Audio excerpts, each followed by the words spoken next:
"Why are you throwing away a child's voice?" Daniel Brooks asked as the station fell silent. Lily Harper stood frozen beside her broken violin, clutching the old wooden case while Victor Hale reached for the instrument to remove it. A few feet away, an elderly man stopped mid-step, his train ticket trembling in his hand.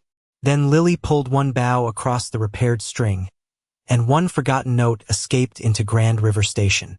3 hours earlier, Daniel Brooks had been fixing a cracked music stand in the corner of his small repair shop near Grand River Station when he heard the sound of a child trying not to cry. It was not loud. It was not dramatic. It was the kind of sound most people walked past because they were too busy looking ahead. Daniel had learned to notice those sounds.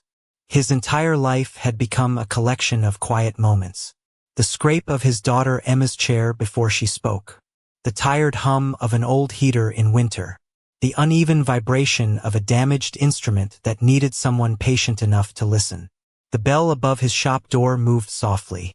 Lily Harper stepped inside carrying a worn violin case with both hands.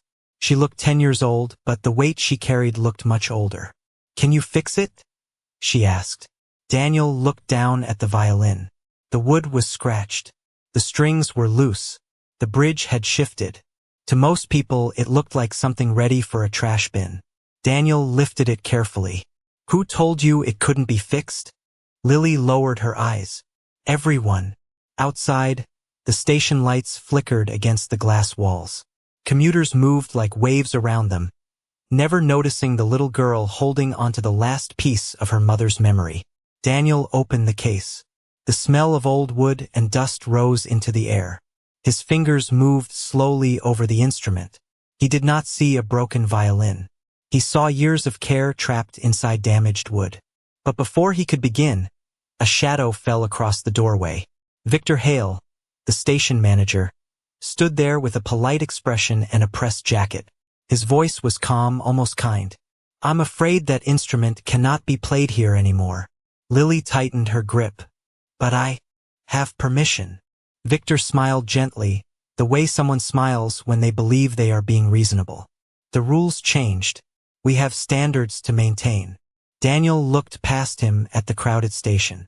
The same station where business travelers rushed by, musicians performed advertisements, and expensive shops filled the corners with polished displays. "She is not causing trouble," Daniel said quietly. Victor glanced at Daniel's grease-stained hands and old denim jacket. "Mr. Brooks, I know you mean well, but some things are better left to people who understand how this place works." Daniel did not argue. He had spent years learning that pride could make a person louder, but it rarely made them stronger. He simply picked up the violin and sat down on the station bench. The fluorescent lights above them buzzed. The station announcements echoed. And Daniel began repairing the one thing Lily still believed she had left. Across the platform, an elderly man in a dark coat stopped near the departure board. Alexander Whitmore had spent decades hearing people play music in expensive concert halls. But this sound was different. It was unfinished, fragile, familiar. He turned slowly toward the small repair bench. Daniel brushed dust from the violin's wooden surface and noticed something hidden beneath years of wear. Inside the instrument was a tiny circular mark carved into the wood, almost invisible unless someone knew where to look. And for reasons Daniel could not explain, that small symbol felt like the beginning of a much larger story. The small circular mark inside the violin stayed in Daniel Brooks' mind long after Lily left the repair bench. He had seen thousands of instruments in his years as a repairman, but something about that tiny carving felt different. Still, he pushed the thought aside. A person could spend a lifetime searching for meaning in old things. Daniel knew better than most that not every mystery needed an answer. Some things simply needed care. The next morning, Grand River Station looked exactly the same. The same fluorescent lights hummed above the polished floors. The same coffee machines hissed near the ticket counters. The same. Travelers hurried past without noticing the people standing quietly at the edges. But Lily noticed. She stood beside her violin case, holding the repaired instrument carefully against her coat, waiting for the chance to play. Daniel watched from a few steps away while carrying a small toolbox. He had promised Emma he would pick her up after school, but he stayed a few minutes longer because he knew what those few minutes meant to Lily. Then Victor Hale approached. His shoes clicked against the tile floor with perfect rhythm. His expression was calm, professional, almost sympathetic. "Lily, we need to talk." The girl lowered her eyes. "Did I do something wrong?" Victor gave a small smile. "No, sweetheart.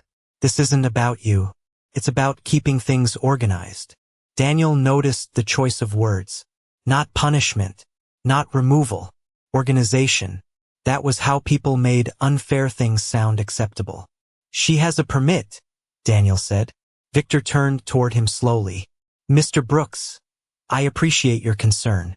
He glanced at Daniel's worn denim jacket, his old boots, and the toolbox hanging from his hand. "But station policies are handled by people trained to manage these situations." A few nearby passengers looked over. Not because anything loud had happened, because quiet embarrassment often attracted attention faster than anger. Daniel felt the familiar weight of being judged before speaking. The mechanic, the repairman, the man whose hands carried oil stains instead of expensive watches. "I'm not trying to manage anything," Daniel replied. "I'm asking you to let a child play music." Victor folded his hands politely. "And I'm asking you not to turn this into something it isn't." Behind him, a station employee whispered to another, "He always thinks he knows better." Daniel heard it. He pretended he didn't. The station smelled like coffee, rain from wet coats, and the faint metallic scent of train brakes drifting through the open entrance. Around them, people moved freely. Business travelers carried expensive bags. Tourists stopped for photos. But Lily stood still, holding an old violin that suddenly seemed heavier than before. Victor looked down at the instrument. "The issue is that these performances create complaints." Lily quietly said, "Nobody complained yesterday." Victor paused for half a second. It was small, almost invisible, but Daniel saw it. "Different circumstances," Victor answered. Daniel looked at the violin case. A small sticker near the corner was peeling away, revealing older markings beneath it. Something about that bothered him. The case looked like it had been covered up and repaired many times. "Who reported her?" Daniel asked. Victor's smile remained. "That information is internal." "So there is no complaint?" Victor's eyes narrowed slightly. "Mr. Brooks, I would hate for your good intentions to create a problem for everyone." The words were gentle. The message was not. Daniel understood. Stay quiet. Know your place. Do not challenge someone wearing a badge and holding a clipboard. Lily stepped closer to Daniel and whispered, "Maybe I should go." Daniel looked down at her. Her fingers were wrapped tightly around the violin neck, afraid that if she loosened her grip, she would lose the only thing that still connected her to her mother. "You didn't do anything wrong," Daniel said. It was simple, but he said it like a promise. Victor watched him carefully. He expected anger. He expected an argument. Instead, Daniel opened his toolbox and checked the small repair cloth he had used the day before. The cloth had a faint line of dark wood dust from the violin. He folded it neatly and placed it away. He would not let frustration turn him into someone else. Across the station, Alexander Whitmore stood near the departure board again. He had not planned to return. He told himself it was curiosity, nothing more. But when he saw Daniel refuse to fight and choose patience instead, something felt unfamiliar. Most people who approached Alexander wanted something. Tension, money, influence. Daniel seemed to want nothing except fairness for a child. Yet Alexander still did not know what to believe. He looked toward the violin case, toward the old wooden surface, toward the place where the hidden circular mark had been. Then Victor made one small mistake. As he turned away, he muttered under his breath, "That family should have disappeared years ago." Alexander's eyes lifted instantly, because those were not the words of a man protecting a station rule. Those were the words of someone who knew there was a story buried beneath the violin. Victor Hale's words stayed in the air longer than they should have. That family should have disappeared years ago. Daniel Brooks did not hear them as a threat. He heard them as a warning. But warnings only mattered when someone was willing to listen. Daniel looked at Lily, then at the old violin resting against her shoulder. The girl was trying very hard not to look afraid. That was the part that bothered him most. Children should not have to learn how to hide fear from adults. "Come on," Daniel said softly. "Let's get this thing sounding the way it was meant to." He carried the violin back to his small repair shop beside the station, a narrow room squeezed between a coffee kiosk and an old ticket storage area. The sign above the door had faded years ago. The paint was chipped. The bell over the entrance gave a tired little ring every time someone walked in. But inside, everything had a place. Tiny screwdrivers lined the wall. Strings hung by thickness and brand. Wooden instruments rested on shelves like sleeping memories. Daniel placed Lily's violin under the warm lamp on his workbench. The room smelled like cedar, old varnish, and the faint coffee he had forgotten to finish that morning. "You really don't have to do this," Lily whispered. Daniel looked up. "I know." She seemed surprised by the answer. "Then why are you?" Daniel smiled slightly and adjusted the bridge. "Because someone should." There was no speech after that. No lesson. No dramatic promise. Just the quiet sound of careful work. Daniel loosened the strings one by one. He cleaned the dust from the wooden body. He repaired the small cracks near the edge where years of use had left their marks. He treated the violin the same way he treated people.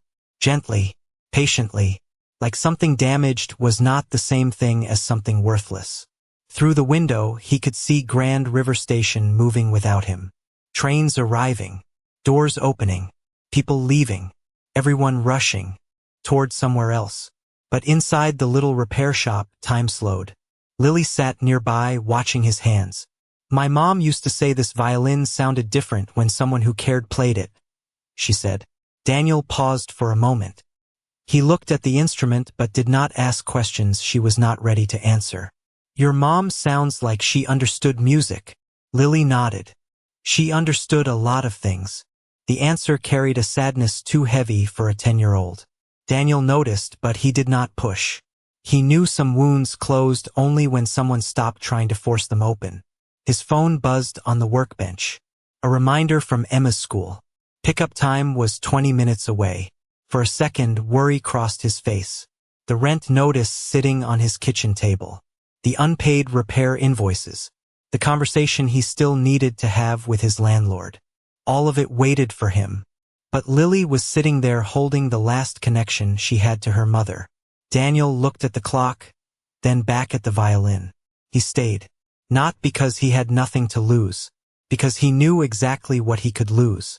He simply decided this mattered more for one more hour. When he turned the violin over to clean the inside edge, his fingers brushed against something hidden beneath the worn wood. A tiny circular marking, almost invisible. He carefully wiped away years of dust around it.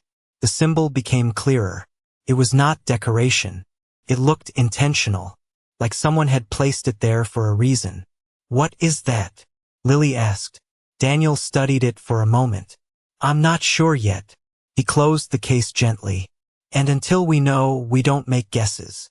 That answer seemed to comfort her, because for the first time that day, an adult was not telling her what something meant. He was admitting he did not know. He was simply willing to find out. Later that afternoon, Emma Brooks appeared at the repair shop door with her backpack hanging from one shoulder. She looked tired from school but smiled when she saw Lily. "Is that the violin you were fixing?" Emma asked. Lily nodded. Emma reached into her backpack and pulled out a small snack bar. "You can have this if you're hungry." Daniel watched. Quietly. He had spent years teaching Emma that kindness was not something people did only when they had extra. Sometimes kindness was giving when you had just enough. Outside the window, Victor Hale passed by and glanced inside. He saw Daniel spending time on a broken violin instead of earning money. He saw a man choosing compassion over convenience. He shook his head. To him, it was foolish. A poor man wasting time on a problem that did not belong to him. But from across the station, another person was watching. Alexander Whitmore stood near the entrance, holding a folded train ticket in his hand. He had returned without admitting why. He saw Daniel refuse payment from Lily. He saw him protect her from embarrassment. He saw him treat the violin not as an object, but as something with a story. Alexander had spent his entire life around people who valued rare things because they were expensive. Yet this man valued something simply because it mattered to someone else. Daniel finally finished adjusting the last string. He lifted the bow and handed it to Lily. "Try it." She hesitated. Then she played one single note. The sound was soft, clear, almost impossible to ignore. Alexander froze, because beneath that one note was a memory he had buried for decades. And inside the violin, beneath the repaired wood and cleaned dust, was a mark that suggested Daniel had not just repaired an old instrument. He had uncovered the first piece of a story someone had tried to hide. The morning after Lily Harper played that single clear note, Grand River Station felt different, even though almost nothing had changed. The same fluorescent lights buzzed above the platforms. The same announcements echoed through the glass halls. The same travelers moved quickly, carrying coffee cups, briefcases, and suitcases toward places that mattered more to them than the quiet stories happening around them. But for Daniel Brooks, something had shifted. The violin was no longer just a damaged instrument waiting for repair. It had become a question. And questions had a way of finding people who tried to bury answers. Daniel arrived at his small repair shop early, before the first rush of commuters. The old wooden door creaked as he opened it. He placed his toolbox on the counter, turned on the warm lamp above his workbench, and carefully opened Lily's violin case. He did not touch the instrument immediately. He simply looked at it. The tiny circular mark inside the wood was still there. The same mark he had noticed beneath years of dust. But before he could examine it further, someone knocked. It was Victor Hale. The station manager stood outside with a polite expression and a folder under his arm. "Mr. Brooks, we need to clear up something from yesterday." Daniel stepped aside and let him enter. "What happened?" Victor opened the folder. "There are concerns about your involvement with the young girl and her performance." His words were smooth, controlled. The kind of words people used when they wanted to sound fair while already deciding who was wrong. "She wasn't causing trouble," Daniel said. Victor nodded slowly. "I understand you see it that way." He placed a paper on the counter. "But the station has procedures. Unregistered performances. Unauthorized access to certain areas. Liability issues." Daniel looked at the document. Something immediately felt strange. Not because of the words, because of the details. The time listed on the complaint was 8:15 in the morning. Daniel remembered the exact moment because Emma had sent him a message about being picked up after school, and his phone showed the time he had answered. Lily had not even arrived at the station until after 9. Daniel did not accuse anyone. He simply asked, "Who filed this report?" Victor hesitated, only for a moment, but it was enough. The station received multiple concerns. "From who?" Daniel asked again. Victor closed the folder slightly. "That information is handled internally." Across the room, Lily sat quietly on a wooden chair, holding her violin case against her knees. She watched the adults talk, but she did not interrupt. Daniel noticed the way her fingers rested over the worn leather handle. She was protecting it, protecting the memory inside it. Victor looked at her and softened his voice. "Lily, no one is upset with you. We just need to help you understand that some places have rules." Daniel heard the kindness in the sentence. He also heard what was missing. "No apology, no acknowledgement." Just a gentle way of telling a child she was the problem. Before Daniel could respond, the station doors opened. Alexander Whitmore entered quietly. He had no assistant, no security, no announcement of who he was. Just an older man holding a folded train ticket in one hand. He looked toward the violin case, then toward Daniel. He had returned because he needed answers, but he still did not know who deserved his trust. From his perspective, Daniel was a stranger who had suddenly appeared beside a valuable-looking instrument connected to a painful memory. Suspicion was reasonable. Alexander approached slowly. "May I ask about the violin?" Daniel nodded. "It belongs to Lily." Alexander looked at the case. How long has she had it? Lily answered softly. As long as I can remember. Alexander studied the instrument without touching it. His eyes moved to the small repaired area near the bridge. Who repaired it? Daniel raised his hand slightly. I did. Alexander looked at him. Why? Daniel seemed almost surprised by the question. Because it was broken. The simplicity of the answer made Alexander pause. Most people explained their generosity. They advertised it. They expected recognition. Daniel offered nothing beyond the truth. Then Victor stepped forward. Mr. Whitmore, I wouldn't worry too much. This is simply a misunderstanding involving a street performer and a repairman who became emotionally involved. The phrase hung in the air. Repairman. Street performer. Two labels meant to shrink people. Alexander's eyes narrowed slightly. Emotionally involved? He repeated. Victor gave a small smile. I only mean that good intentions can sometimes create confusion. Daniel said nothing. He walked to the workbench instead and placed the violin beneath the lamp. Can I show you something? He turned the instrument carefully so the inside marking caught the light. The tiny circular symbol appeared again. Alexander leaned closer. His expression changed, but only slightly. Where did you see that? Daniel asked. Alexander did not answer immediately. He looked at Victor instead. Who documented this violin when it entered the station records? Victor's face changed for the briefest second. I'm not sure what you mean. Daniel noticed that answer. So did Alexander. Because a person who truly knew nothing usually asked for clarification. They did not deny before the question was finished. Victor reached for the folder quickly. Too quickly. Daniel looked down at the papers still lying on the counter. One line near the bottom caught his attention. A handwritten note beside the inventory number. The ink was darker than the rest. Added later. The complaint, the timing, the records, the violin. Pieces that did not fit. Daniel gently tapped the paper and asked one simple question. Why was this added after the original report? Nobody answered. And for the first time, Alexander Whitmore stopped looking at Daniel as a possible stranger with a broken instrument. He started looking at him as the only person in the room who had noticed something everyone else had missed. The question remained on the counter between them. Why was this added after the original report? Daniel Brooks did not raise his voice. He did not need to. The silence that followed was louder than an argument. The hum of the air conditioner above the repair shop suddenly seemed sharper. The station employee near the doorway stopped scrolling through his phone. Even Victor Hale's hand paused halfway toward the folder. For a moment, nobody moved. Then Victor slowly smiled. Mr. Brooks, I think you may be reading too much into a simple administrative note. His tone was calm, helpful, almost fatherly. These things happen. People make corrections.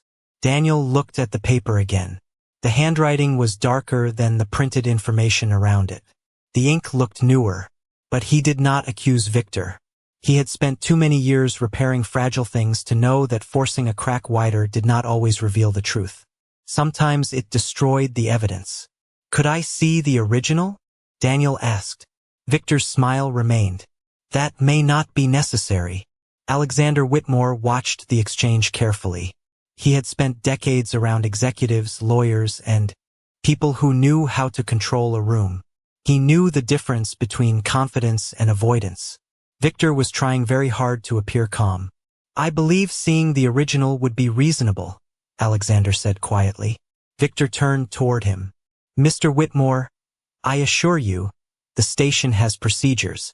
I'm sure it does, Alexander replied. That does not answer the question.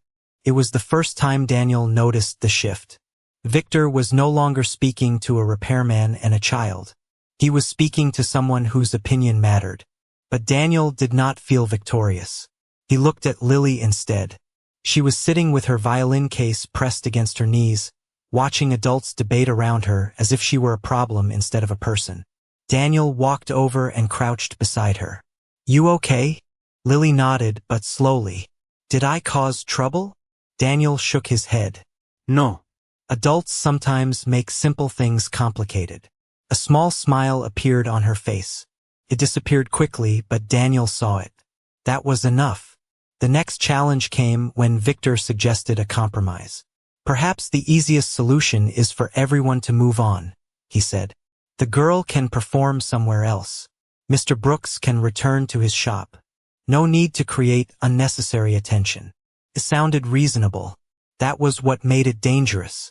Daniel looked at the violin case. Moving on is easy when something doesn't matter to you. Victor's expression tightened. I'm trying to prevent a misunderstanding. Then let's check the facts, Daniel answered. He opened his toolbox and removed a small magnifying lens he used for examining cracks in old instruments. Several people nearby exchanged looks. To them, it was just a repairman looking at paperwork. But Daniel was not studying the paper anymore. He was studying the violin. He carefully examined the repaired section near the bridge. This instrument was handled recently before I repaired it, he said. Alexander stepped closer. How can you tell? Daniel pointed to a tiny mark near the wood. The dust pattern. Someone wiped this area, but not the rest of the inside. Victor crossed his arms. And that proves what exactly? Daniel looked up. That someone opened this violin before yesterday. The room became quieter. Not silent. Not yet. But quieter. The question had changed. Before, everyone wondered why Daniel cared. Now they wondered who else had touched the violin. Alexander reached for the folder. Where are the inventory records for this item? Victor hesitated again. I'll have someone retrieve them. Now, Alexander said. One word. Calm. Final. Victor walked toward the office area, but Daniel noticed something. Before leaving, Victor glanced toward the security camera above the entrance. Not at the people. Not at the paperwork. The camera. It was a small movement. Almost nothing. But Daniel had spent years noticing small things. A loose string. A missing screw. A sound that did not belong. He looked upward. Was the camera recording yesterday? He asked. The station employee near the desk looked confused. I think so. Think? Daniel asked gently. The employee checked the monitor.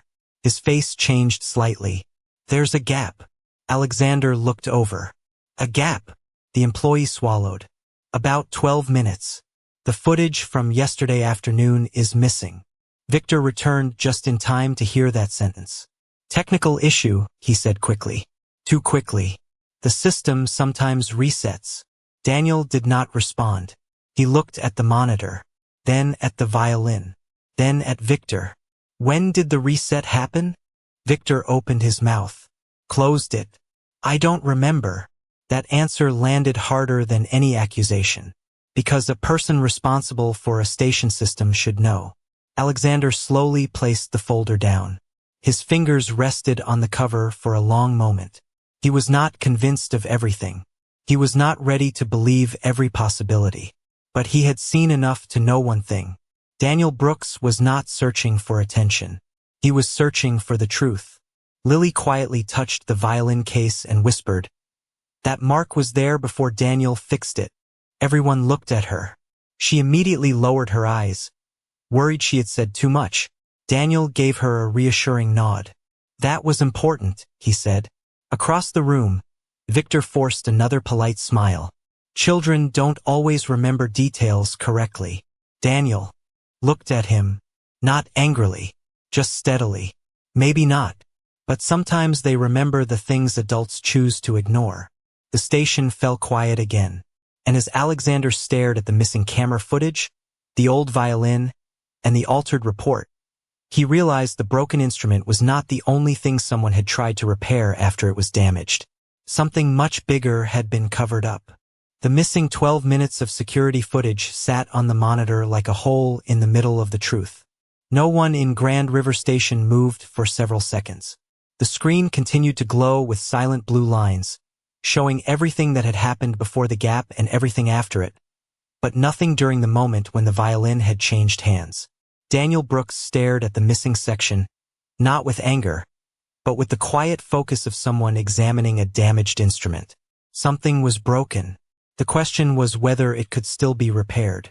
"Save a copy of that footage," Alexander Whitmore said.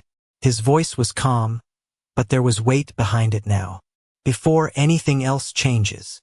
The station employee nodded quickly and moved toward the computer. Victor Hale watched him go. "Mr. Whitmore, I think we're making this much larger than it needs to be." Alexander looked at him. "Maybe." He paused. "Or maybe it was always larger." Those words stayed with Daniel as they followed the first trail of evidence. Not to a dramatic secret room. Not to some hidden vault. Just a small station office filled with old paperwork, humming printers, and filing cabinets that smelled like dust and forgotten years. That was where the truth usually lived. Not in places people wanted to show. In places they hoped nobody would look. The employee printed the original report. Then the revised version. Daniel placed both pages side by side under the office light. His eyes moved slowly across the details. The timestamps, the signatures, the notes added later. "There's something else," Daniel said. Alexander leaned closer. "What?" Daniel pointed to the bottom of the page.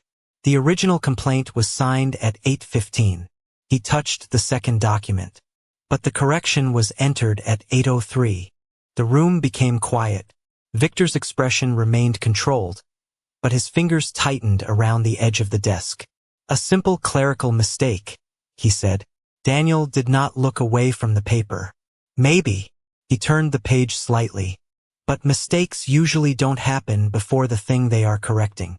Alexander noticed that. Daniel was not trying to win.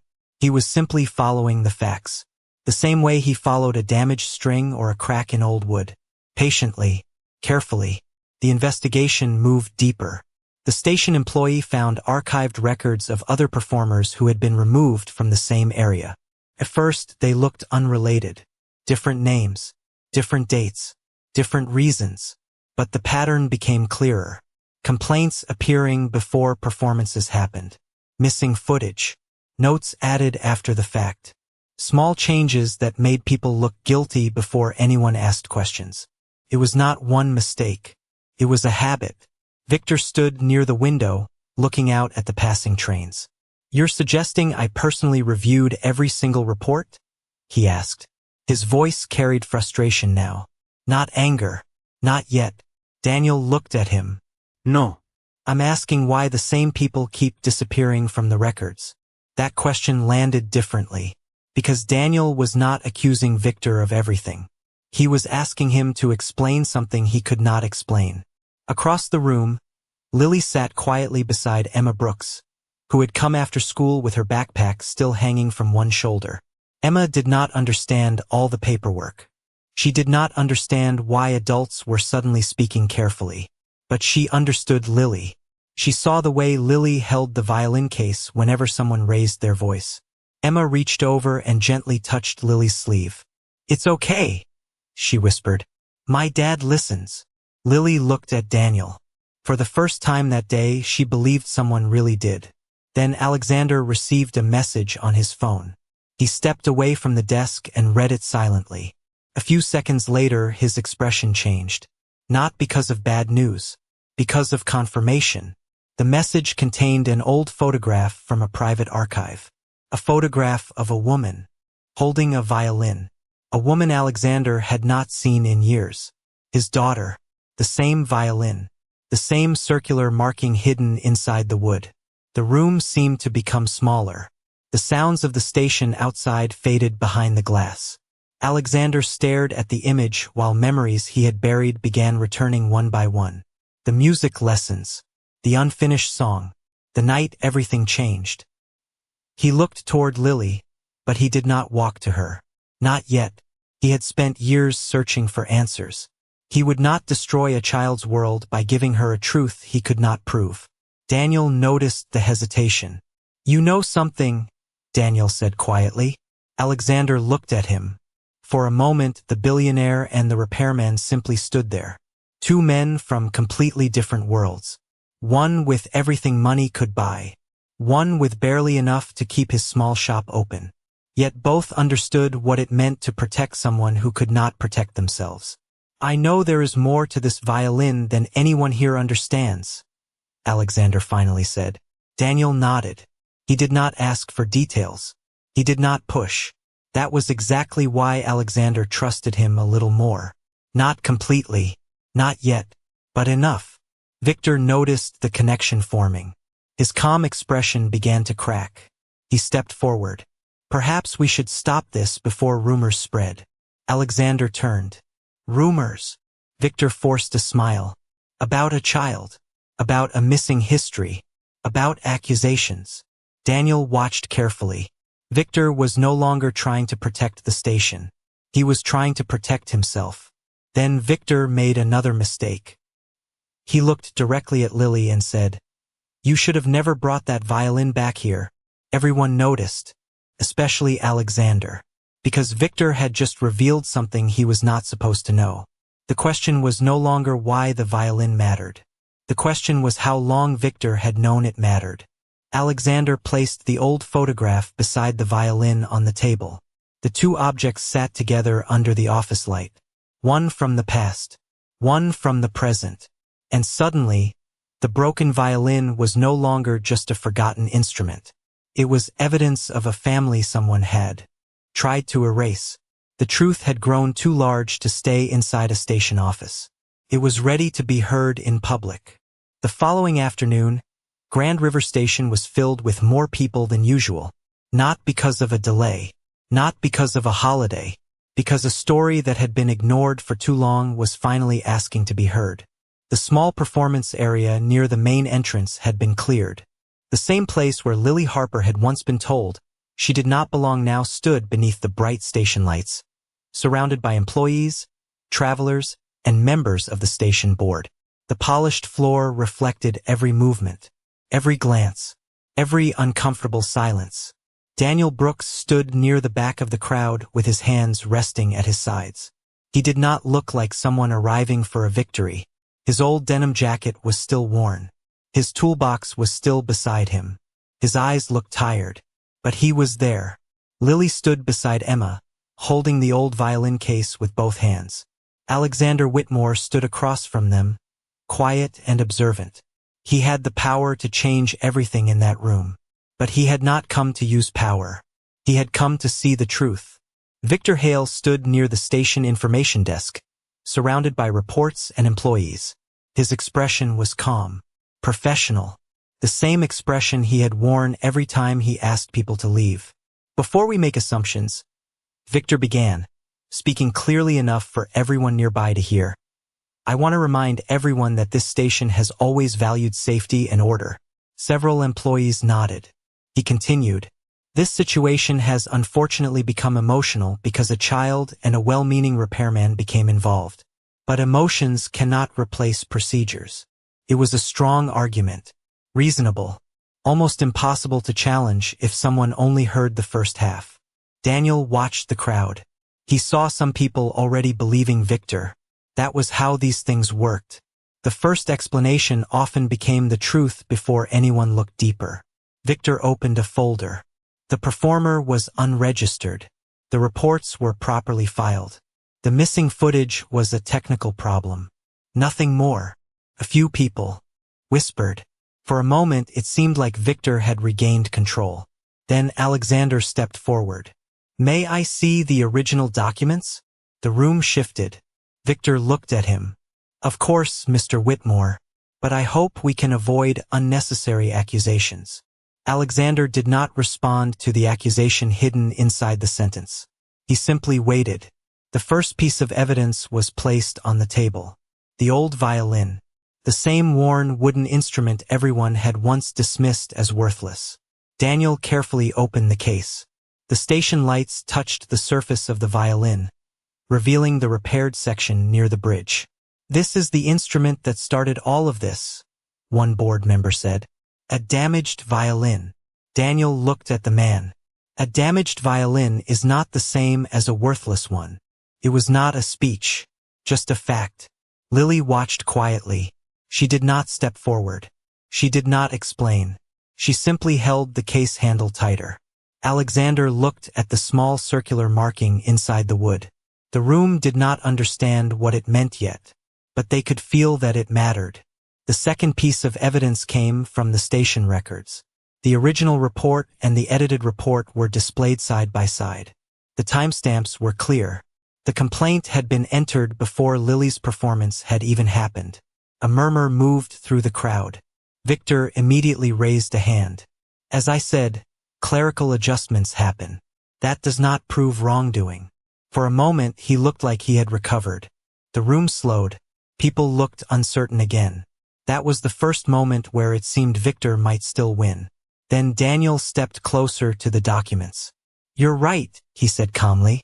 "A mistake does not prove everything." Victor looked almost relieved. "Exactly." Daniel pointed to the page. "But a mistake repeated over and over is a pattern." The station employee brought up the archived reports.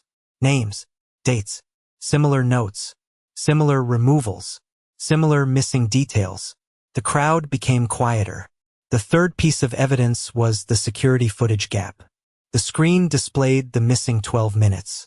Victor immediately stepped forward. Again, a technical issue. Daniel looked at the screen. "Maybe." He paused. "But why did the camera fail only when the violin changed hands?" That question created a silence no explanation could easily fill. Victor's expression changed. Only slightly, but enough. Alexander noticed. So did everyone else. Then Victor turned toward Daniel. "You are a repairman, Mr. Brooks. I understand your desire to help, but you may not understand how complicated these matters are." Daniel looked at him. His voice remained calm. "I understand broken things." The station became still. "And I know the difference between something damaged and something deliberately changed. No anger. No insult. Just a truth placed carefully on the table." Lily looked up at Daniel. Emma gently held her hand. Two children standing behind the adults who were finally listening. Alexander watched Daniel closely.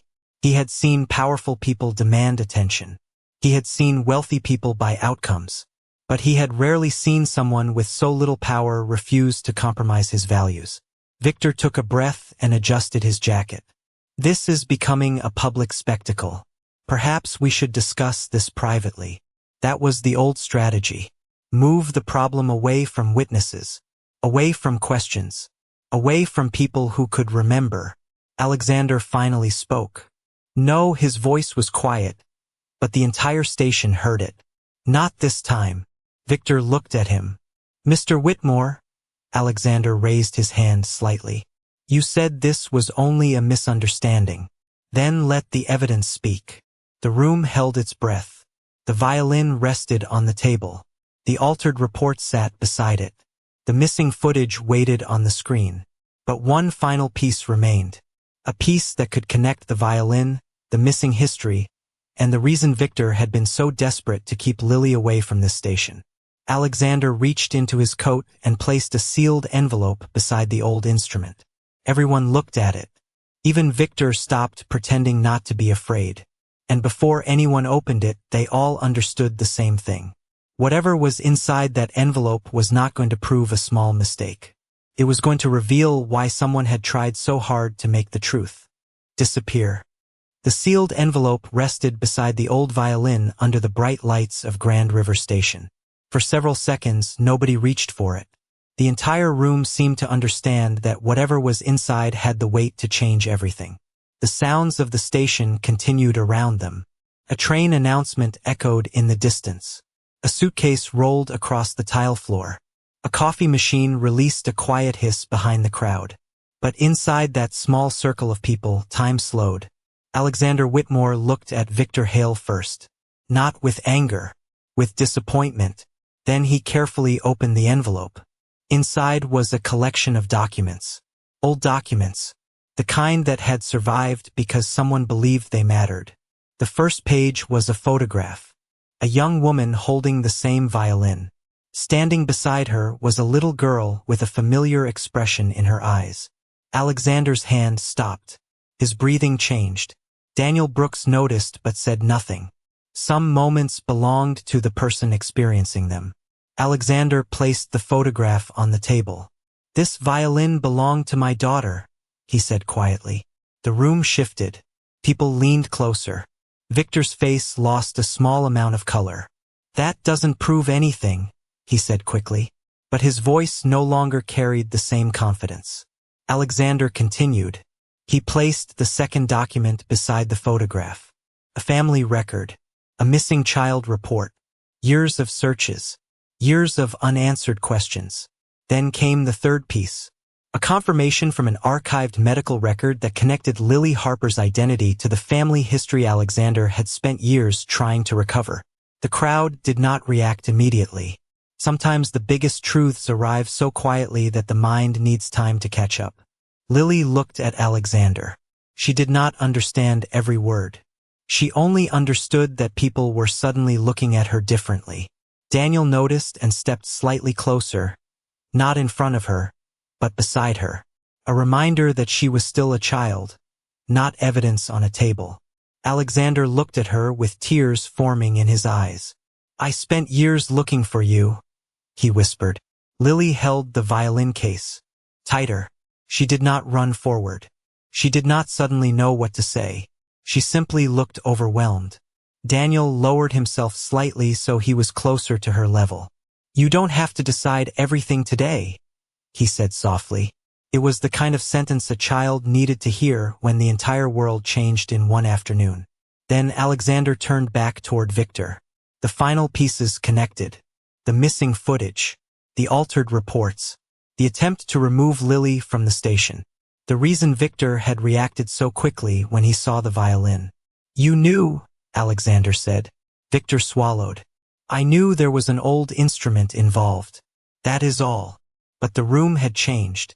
Nobody was listening to explanations anymore. They were listening for truth. The station employee stepped forward with the saved camera footage. Mr. Whitmore, we recovered the missing section. The screen turned on. The crowd watched silently. The footage showed Victor approaching Lily's performance area before the complaint was filed. It showed him looking at the violin case. It showed him speaking with another employee about removing her before anyone complained. Then came the moment that changed everything. Victor's own voice from the recording filled the station. If that girl keeps playing here, people will start asking questions about where that violin came from. No one moved. The sound from the speakers ended. But the silence afterward felt louder. Victor stared at the screen. His explanation disappeared before he could create another one. His hand moved toward the folder on the table, but he stopped halfway. There was nowhere left to hide the paperwork. Nowhere left to move the story. The station board members looked at one another. The same people who had once accepted his reports without question were now seeing the pattern clearly. Mr. Hale, one board member said, you were not enforcing policy. You were controlling information. Victor's jaw tightened. I was protecting the station. Alexander looked at him. No. You were protecting yourself. The words were quiet. They did not need force. The evidence had already done the work. A pen slipped from Victor's hand and rolled across the table. For the first time since this began, he looked smaller than the rules he had used against others. Daniel watched him without satisfaction. He did not smile. He did not celebrate. He simply looked at Lily.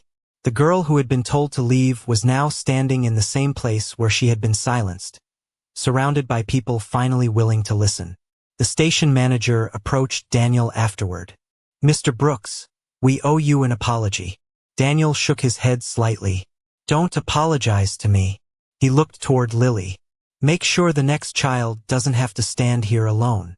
The sentence stayed with everyone, because Daniel was not asking for revenge. He was asking for change. Alexander picked up the violin carefully. Then he handed it back to Lily, not as an owner returning an object, as a grandfather returning a piece of a life. Would you play it? He asked. Lily looked uncertain. She looked at Daniel. He nodded gently. She stepped into the center of the station, the same place where Victor had once tried to remove her, the same place where strangers had looked away. She lifted the bow. The first note came softly, then another. The old violin carried a melody that seemed too large for the room holding it. Alexander closed his eyes. He heard his daughter. He heard the years he had lost. He heard the family he thought was gone forever. Around them, the station became still. No phones. No conversations. No footsteps. Just music. Just a truth that could no longer be hidden. And in that moment, everyone understood the thing Daniel had known from the beginning. The violin was never broken. It had only been waiting for someone patient enough to listen. As the final note faded, Daniel felt Emma's small hand reach for his. She looked up at him and whispered, "Dad, you fixed more than a violin." Daniel smiled quietly, but as the crowd gathered around Alexander and Lily, a new question remained in the air. Now that the world finally saw Daniel Brooks' worth, what would he choose to do with the second chance coming toward him?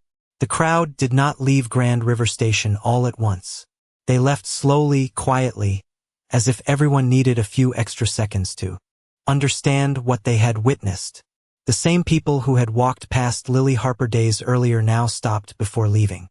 Some looked at the old violin. Some looked at Daniel Brooks. But Daniel did not look back for recognition. He was already looking at Lily.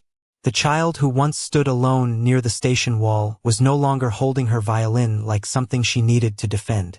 She was holding it like something she was finally allowed to love. In the days that followed, Grand River Station changed in small but important ways. The investigation into Victor Hale's actions moved forward through the proper channels. The altered reports were reviewed. The missing footage was preserved. The decisions that had pushed performers like Lily aside were reconsidered. Victor was removed from his position while the station board completed its review. There was no public humiliation. No shouting. No celebration. Just accountability. The same system Victor had used as a shield was now the system that held him responsible. Daniel noticed that part. He noticed because he understood something many people forgot. Real justice was not about making someone feel small. It was about making sure someone small was never ignored again. A week later, Daniel returned to his repair shop beside the station. The little bell above the door still made the same tired sound. The shelves still carried old instruments waiting for a second chance. The wooden workbench still had scratches from years of repairs. Nothing about the room looked impressive, but something about it felt different. Alexander Whitmore stood inside, looking around. The billionaire who owned concert halls and companies had walked into a tiny repair shop where the most valuable things were often the ones nobody else wanted. He placed a small envelope on the workbench. Daniel looked at it but did not touch it. "What is that?" he asked. Alexander smiled faintly. "An opportunity." Daniel looked toward the shelves. "I already have work." Alexander nodded. "I know." He looked around the room. "That is what makes this different." Daniel remained quiet. Alexander continued. "I could offer you money, position, anything that would make this easier." He paused. "But that would miss the point." For the first time, Daniel looked directly at him. Alexander placed his hand on the old toolbox sitting near the edge of the bench. The same toolbox Daniel had carried through the station when people saw only worn clothes and dirty hands. "I watched you when nobody knew who Lily was," Alexander said. "That is the person I respect." Daniel looked down at his hands. The same hands that had repaired thousands of instruments. The same hands that had packed lunches for Emma, fixed broken shelves at home, and quietly carried responsibilities no one saw. "What are you offering?" Daniel asked. Alexander answered simply, "A chance to build something that already exists in you." The idea was not a mansion, not a luxury car, not a life where Daniel suddenly became someone else. It was a community music repair program connected to the station. A place where children who could not afford new instruments could bring old ones and have them restored. A place where broken things were not thrown away too quickly. Daniel accepted, not because he wanted to escape who he was, because it allowed him to become more of who he already was. Months later, the old repair shop expanded into a brighter space near the station. The sign above the door was simple. No family name. No Billionaire logo. Just words Daniel chose himself. Every child deserves a song. Inside, Emma sat at a small table helping Lily organize music sheets. The two girls were different in many ways. One had grown up with a single father who taught her patience. The other had grown up searching for a family she never knew she had. But both understood what it meant to finally feel seen. Lily still played the violin. She still made mistakes. She still had moments where the world felt too large. But now, when she looked up, there were people there to listen. Alexander visited often. Not as a powerful man checking an investment. As a grandfather learning how to rebuild a relationship one conversation at a time. He and Daniel did not become close because of money. They became close because they had both learned the same lesson. A person's value was not measured by what they owned. It was revealed by what they chose when nobody was watching. One afternoon, Daniel found Lily's old violin case sitting on the workbench. The same case that had once been held tightly by a frightened child at a train station. The same case that had carried a forgotten family secret. He opened it carefully. Inside was the violin, restored but still carrying the marks of its journey. The scratches remained. The small circular symbol remained. The history remained. Daniel smiled because he understood now. The goal had never been to erase every scar. Some scars were proof that something had survived. Outside the shop window, trains continued arriving and leaving. People hurried toward their destinations. Another ordinary day began. But inside the small repair room, a child played music. A father listened. A grandfather smiled. And for a moment, nobody needed to say anything. The silence was not the silence of people who were shocked. It was the silence of people who finally understood. Because Daniel Brooks had never repaired a violin to become a hero. He repaired it because someone needed help. And that quiet act of kindness became the reason a lost family found its way home, proving that dignity never needs to demand attention, because true kindness does not disappear. It simply waits for the right moment to